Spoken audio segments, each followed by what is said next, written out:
know that pumpkins are actually one of the most widely grown and eaten crops in the world? And did you also know that you can eat the entire thing? So don't throw away those pumpkin seeds. It's my favorite time of year to get those fresh pumpkin seeds. It's Halloween pumpkin carving time. The first part is pretty straightforward. Cut off the top of the pumpkin and scoop out all of the seeds. I've taught my kids just to pull out the seeds first and leave the pulp in the pumpkin. Then I can start on the next step of cleaning the seeds while the kids continue the messy, fun part of cleaning out the rest of the pulp for their pumpkin carving prep. Because you're still going to have to go through all the pulp to find the few remaining seeds, and that can be kind of challenging. I find if you put them in a bowl of cold water, swish them around a bit, and then let them sit for a few minutes, the pulp is going to sink to the bottom while the seeds float to the top.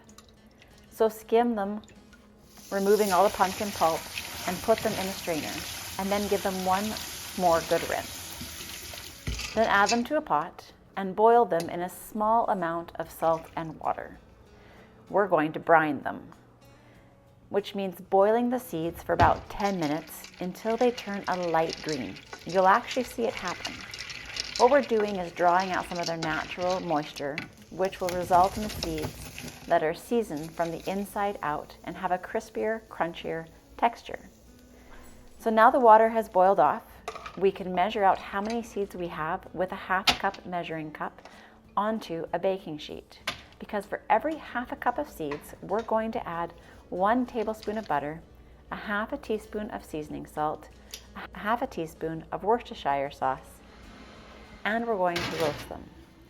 Did you know that roasting pumpkin seeds makes them easier to digest, increases their antioxidant levels, and makes them even more delicious? So let's pop them into a 250-degree oven for 2 hours until crispy.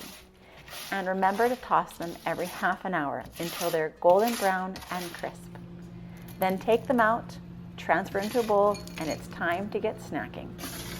If you enjoyed this pumpkin recipe, I've got a delicious pumpkin cheesecake recipe that I make every single year and another recipe for pumpkin muffins.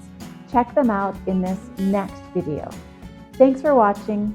Give those roasted pumpkin seeds a try and let me know what you think in the comments below.